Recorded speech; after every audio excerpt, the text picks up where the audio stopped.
Hello, my name is Sherilyn Javier from Calamba, Laguna. I got my Suzuki vehicle last September 2021 and here is my Suzuki story. I choose Suzuki because of its reliability. Meron na kasi kaming 5-year-old Alto at subok na matibay, kaya nung nagkaroon kami ng Sabon Station business, wala na akong ibang modelong pinagtanungan, Suzuki na po agad.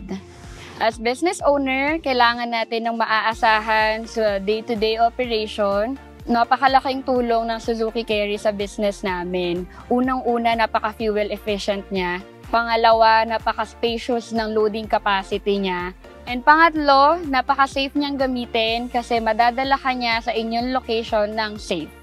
Actually, nire-recommend na namin ang Suzuki Carry lalo sa mga kagaya naming business owners. Sobra siyang maaasahan, matipid sa gasolina at alam namin na makakatulong din ito sa kanilang mga negosyo. And that's my Suzuki story.